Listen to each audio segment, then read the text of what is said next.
Hey team, nice to see you again. Welcome one more time to the Fun and Serious Game Festival. Not exactly in Bilbao this time, but as close as it can be. Yes, it's almost like I'm there. Thank you so much for having me. No, our pleasure, and we hope things get better soon enough for us to invite you back to Bilbao again in the coming years. Yeah, we want my family really loved it there. I think we rode on a funicular, right? Not that's the only thing I remember. It's a lovely city, but definitely I do like a good funicular. Yeah, well, we just heard that this will be old news by the time we broadcast this, but we just heard about the nominations you got in the Game Awards for Psychonauts 2. Yeah. How does it feel? Because Psychonauts has been quite a ride, the whole franchise. From zero to hero, apparently. So how does it feel? Yeah, a lot of ups and downs, but in the end, it's always been a very positive experience. It's the kind of game that people feel a connection with, and so a really close connection to the characters. The characters have always been really, beloved by the team and I think by the players. So it's always been a very special game for us.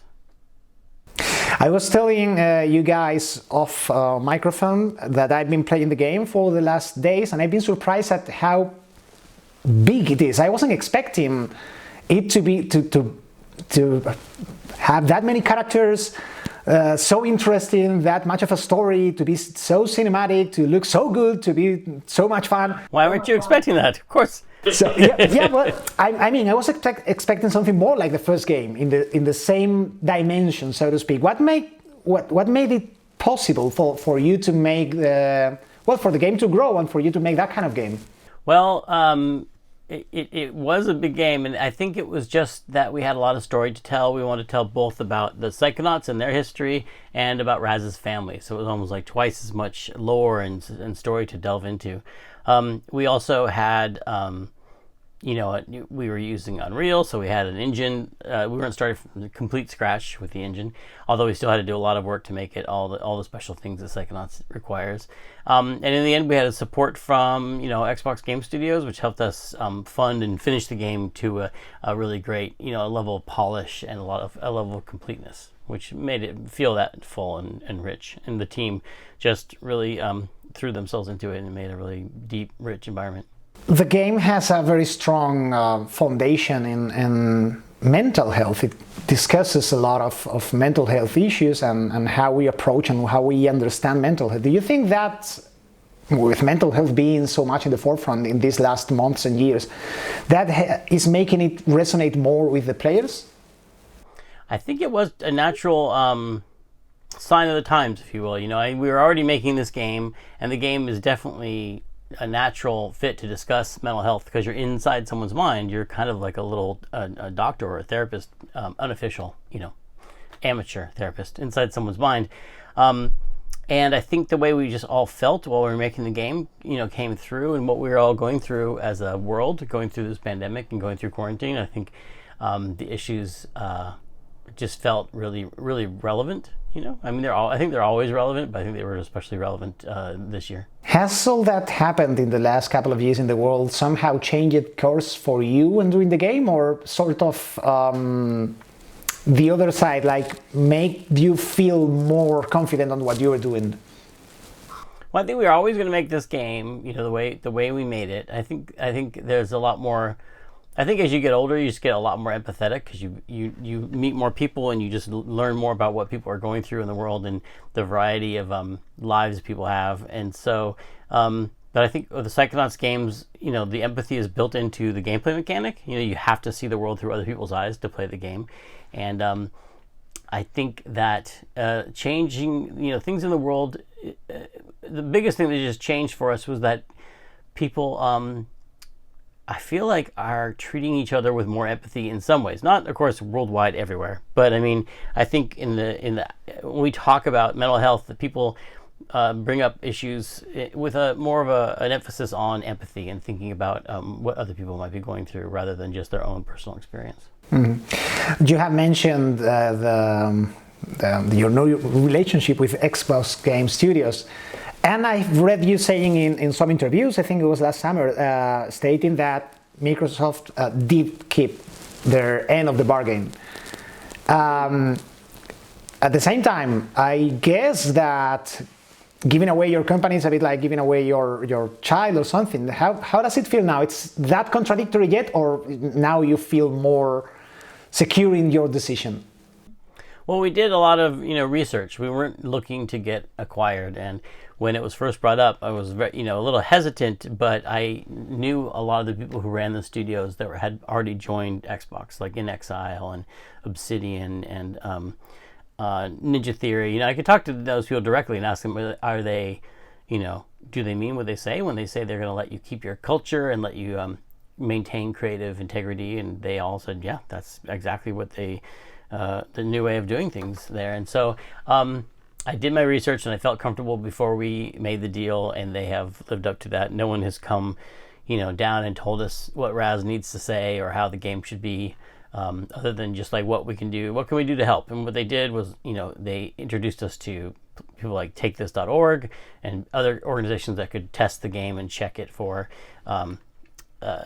ways to improve it as far as either mental health or accessibility and other testing. And I guess you sleep better at night, right? I mean, what with not being that worried about all the money things. Running an indie game studio has a lot of things that are fun about it and a lot of freedom, but also a lot of night terrors and stress of just, existential dread every day, wondering if you're going to go out of business next month. And with that part of the worry gone, but we might not have that worry anymore, which means just more of our brain comes back into thinking about how to make the best game, how to be creative. But the advantage of having that history is that we definitely never take it for granted, and we definitely are aware of how lucky we are to have that support and what the opportunity that we now have to run with it. Going back to the game and to your games in general, one thing that I've seen across your whole career and all the games you've done is that you have a knack, and the teams you lead have a knack for quirky characters in that at the same time feel very humane. You've got Raz, but you also have Broken Age. The protagonists feel very human, although they are at the same time very quirky and very strange. And of course, if we go back to the LucasArts era, we've got the whole Day of the Tentacle and even Monkey Island to look at.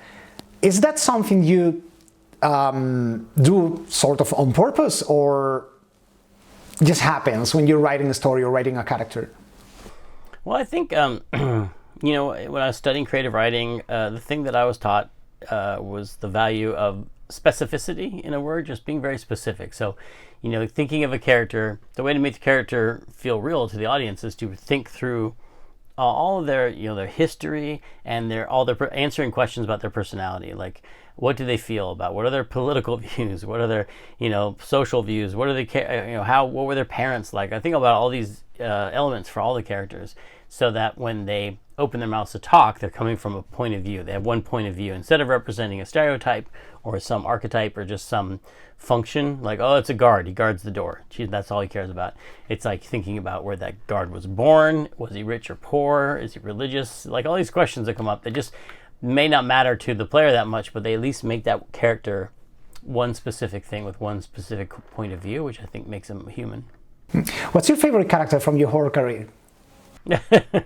I can't pick a favorite character. I spent a lot of time with Raz, and the actor Richard Horowitz who plays him puts so much life into that character, and he is a special character for me because he is placed in adult situations, but he knows the difference between right and wrong, but he doesn't quite understand all the innuendos and situations that he's in, but he knows how to help people, and he's very earnest and very serious, but also really goofy, and he's really fun to write for. Yeah, it's funny you say that, because he feels young, but at the same time he's not very obviously he's not living a situation normal for a person of that age, nor reacting in a normal way for a person that young, but he feels young. I wonder how much that is something that you have to be aware of all the time while you're writing, or it's sort of embedded into your concept of the character so much that,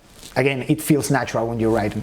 Yeah, I think that process of being really specific with the characters means you get to know them really well. So the time when you're actually writing the words, you're kind of doing improvisational acting. I'm kind of acting. I'm being a 10-year-old kid when I'm writing the dialogue, and so it's more. It does a lot of preparation, and then after the preparation is done, then it feels kind of natural and spontaneous. Spontaneous after a lot of preparation. Let's step back for a second from the game. How much did the remote work and adapting to this whole situation affected you guys? Not necessarily when it comes to doing the game personally. I mean, this is a very creative work. It needs people cracking jokes in the same room, probably.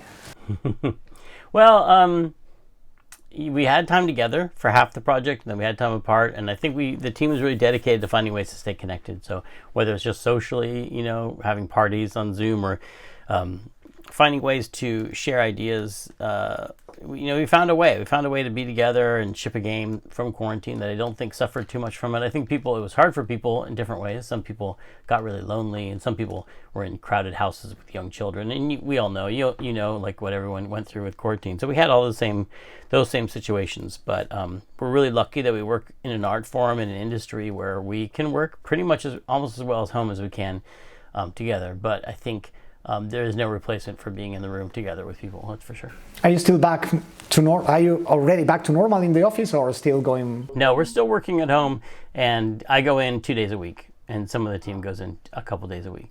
Okay, so you're not doing the famous Double Fine game jams anymore? Well, we only do those every couple of years, and we did one before quarantine, and by the time we're probably out of quarantine, we'll probably be ready to do another one. But we do those a lot of times to take a creative break from what we're working on, and also to generate new ideas. And right now we have so many ideas, we just don't have enough time to make them all. Let's explain the audience what this is about. You guys reunite together, separated into smaller teams to produce crazy ideas, right?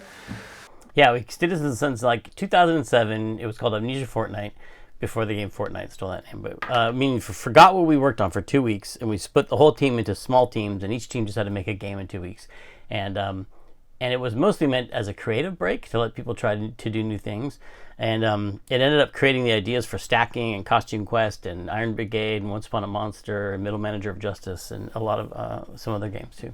Is there something from these game jams that you thought, okay, this is great, we cannot do this, but I wish we could? Yeah, I mean, there have been some technological ones using, AR and stuff that games that are just kind of not ready for public consumption, but it's definitely, we try and document them all, but some of them are just, sometimes you just do an experiment that's like, shows one mechanic or just a piece of technology, and you don't ship that product, but you roll that into one of your games eventually. Changing subject, your average gamer probably don't know that once a game is shipped, the studio doesn't finish working. Actually, there is a lot of work to do after that happens. What are you guys doing right now? Well, we're doing some patches, fixing bugs. We did some improvements to help people collect things. We are working on some other localizations, some other just possible translations and things. And so we're just supporting the game, after it launches. Unlike the old days when I started out, where you would just ship a disc and then you'd be done. Yeah, because I reckon that feels like climbing a mountain and then realizing there's another freaking peak behind it. You have to go, right? Mm-hmm. Mm-hmm. Well, getting back to your games, also wanted to talk a little bit about your career, because it spans 3 decades now. And you've been on top of the wave for the whole 3 decades, which isn't that normal or that common in this industry. When you look back at your whole career, I mean, how does it feel? You haven't stopped for a single year since the 90s. Well, I've always been really in touch with what keeps me interested in my inspiration, and that's one of the reasons we've always followed the game. We've always done the game idea that we are most excited about. Just like, what are we most excited about? Not, what does the industry wants to ship this year? What do I think, people want to, what would sell the most? We've always just figured out like what would make us the most creative and inspired. because it's really important to take care of that part of yourself, because it's really easy to get sidetracked from your inspiration, and then you wake up one morning, you're like, well, why do I do this? Why am I doing this? Because it's not always that easy or great to make games. Sometimes it's really hard and challenging, and there's periods where you're out of money, or it's tough for one reason or another. So if you lose that inspiration, then you just like you lose the urge to go do that work. And so I always take care of that part of myself, my own brain. Like I think about my own brain a lot, and like what it wants and what it wants to do, and I let it think about ideas that are fun to it. So always keeping in a fun place, and a place where my own brain. I take care of it like a pet. You know what I mean? Like you take care of your brain like a pet.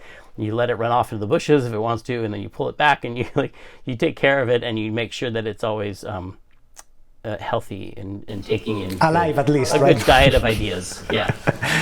I've read another interview of yours where you say that when you were doing, I think it was Monkey Island, it didn't feel that special. Like you were in George Lucas' ranch, and it was like we weren't doing history, we were chasing Ewoks and having a great time. Something like that. Is it really like that? I mean, at no point at all you see a game you're doing and you feel, man, this is something different. This one's special. No, we always liked the game. We always thought the game was special. I mean, I just mean, looking back, you can talk about a game as if it's like a classic or something. But at the time, we weren't as connected to the outside world because there really was no internet going on that way. There was no, we had CompuServe and things like that.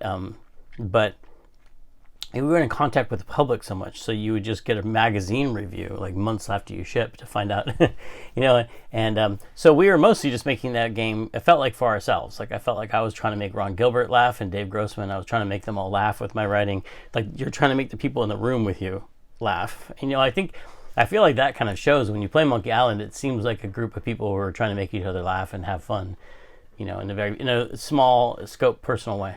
And how's it like now? Because you're a manager now. I guess you don't have that much of a hands-on approach anymore because you can't be everywhere. Well, I'm careful about that too, because I think when I was talking about like, why do I get up every morning? Why do I do what I do? And I've always, even though there's a lot of business demands on my time and a lot of other things, I've always been aware that the thing I like most is the writing part of it. So I've always held on to that. So for Psychonauts 2, I still wrote every line of dialogue. And so I'm still on the team as a writer. And that's what keeps me really engaged. If you could go back at one of your classic or current games and do another sequel, I mean, like Day of the Tentacle, say Monkey Island, Brutal Legend, or whatever, which one would you pick? Well, they're all interesting. I mean, we tried to make deep worlds for all of them. So the Land of the Dead was interesting. The world of Brutal Legend, like, it was very, we made a lore for all of them. So it'd be fun to go back to those worlds. But I also like the idea of just making up new worlds too. I mean, that's really what we've been about, is about creating new worlds. And so it's really hard to say. Like I never thought I'd make a sequel to Psychonauts, and then here we did. So never say never. You really just have to follow your inspiration, I think. Okay. Do you still play games on your free time? Yeah, I've been playing Sable, a new game. There's an update to Animal Crossing I've been playing, and my daughter and I are playing It Takes Two, enjoying that. So, yeah, of course, you have to. It's tempting to stop playing games just because you get so busy when you're older, but you really have to make time for it. Funny, because some of these games you have mentioned aren't that story-driven, which are the kind of games. I mean, you can make story-driven games, but you don't play story-driven games. I do when they're out, like Uncharted, whenever they make one of those. And I play a lot of story-driven games. What else have I played lately? But I like all kinds of games. So sports games. I don't really play sports games. Let's get back to Psychonauts, because you started with that one and we've kind of drifted away from it. I also found very interesting the whole art direction of the game, because it's really, really, really unique. Feels like Dali on drugs with a bit of Disney over it. And I'd like to know how your art team approached that, because it's something eye-catching and very unique, and I guess the creative process behind it must have been quite interesting. Yeah, our art director, Lisette, Teacher Montgomery, led a team of fantastic artists, and we also worked with a lot of new people, a lot of young people, but a lot of also the original concept artists like Peter Chan and Scott Campbell designing the characters. So we wanted to stay really true to the first game, which meant a certain what we call wonkiness, which the rules are to me like no parallel lines, no right angles, no perfect circles. Just that every line looks more alive because it has that wonky shape to it. But also, it's always been important that each world that you go into, each mind is someone else's personality, so it looks completely different. So the art direction for each level has to be completely unique, and that's part of the fun. Like on the first game, I had these black velvet paintings, and I was just looking at them and thinking about I've really never seen black velvet in a video game before, and so it's really fun to take something that you feel is like not explored necessarily already in video game, not played out, and bring a new art style to, and not a whole game, but just one level in Psychonauts. It's something that now in this age where so many old cartoons are getting live actions remakes, it's like they keep forgetting that cartoon has their own advantages. It's not just we do cartoon because we can do live action, but games are still embracing that weirdness, that visual weirdness. That's just, maybe it's just what we like. I love that. Psychonauts games especially should always be a little psychedelic and a little mess with your perceptions of space and time and scale. Because that no straight lines, no perfect circles. Day of the Tentacle, for instance, had that as well. All the scenarios were like bent like this, and that had crazy perspectives, and it works so well in games. I think it really stands out. So when you see that in a collection of screenshots, games with that stylized art always stand out. To me, they look like they're more alive. Also, probably age better, right, than realistic 3D. Like you can still look at pixel art from you never get the uncanny valley look to that for sure. Yeah. And there's something else in your whole career, Psychonauts, your first games as well, and it's humor, which is incredibly hard to translate, but somehow your humor, your approach to humor works very well in as many languages as I've seen it, at least in English, in Spanish, and I guess in French, Italian, and so forth. So I guess it's just it comes out that way, right? Or is there a strategy behind that to try to make universal humor? Yeah, I feel like we try to. It's just there's a funny team of people working on the game. I think everyone at Double Fine is pretty funny, and also the jokes we make. I don't want to say they're silly. Well, there's a lot of silly jokes in there. So it's really just like the fact that it's very lighthearted comedy and it's very broad, and I think it doesn't rely on any sort of education or sophistication to get. I think they're very human, kind of the humorous situations based on human foibles that are international. What happens now? I know you can't tell us future plans about your future games, but what kind of turn would you like, hypothetically, to take?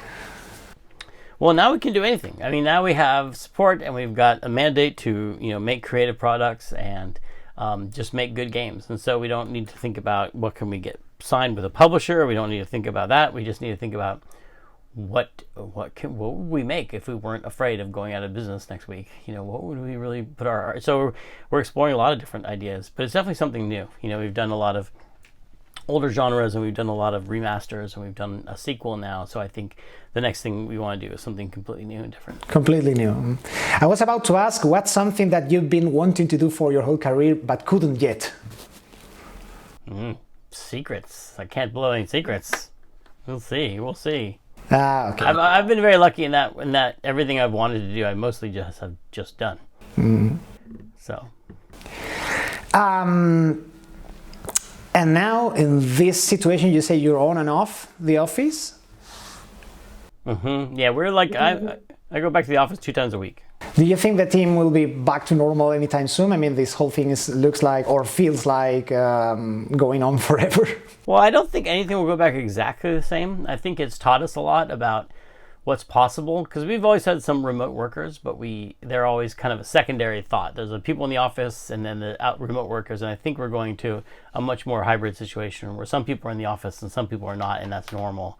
And you have to face certain questions like, why do we have offices? Like, what do we have them? Like, it's not like you have to go there because your machinery is there, like your lathe, it's like, and it used to be because that's the only way to communicate with people, but there's ways to communicate and work together that don't absolutely require the office. They might be better in the office, but you can definitely work without. So I think for some people it'll give a lot more flexibility of where they live.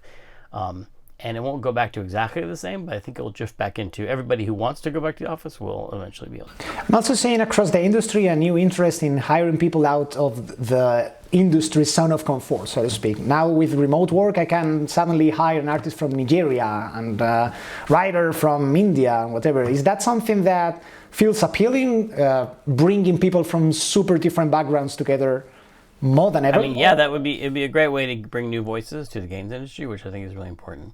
And for us living in, we're in San Francisco, it's one of the most expensive cities in the world, and I don't want that to affect who we can have on the team. So it does help out with that situation, us being able to hire people who live in places not as expensive as San Francisco. Also, another thing that I'd like you to comment, Psychonauts 2 is of course available in Game Pass. Streaming is, or feels like probably the next step for the industry. But I'm not sure how sustainable that is for the average development studio. I mean, for you it is because you're part of the Xbox Game Studios. Probably the first-party teams can afford it. But do you think an indie team can survive that approach? I think anything's possible, but there was a reason that we decided to join Xbox Game Studios. There are a lot of different reasons, but one of them was that it was hard to imagine how. I'm not sure how to do it. I'm not sure what's coming. I mean, obviously some change is coming, and it happened in other medias already, and there's no stopping it. And so it feels like it was a great time to be in a safe harbor because there's unknown. There's unknown weather coming.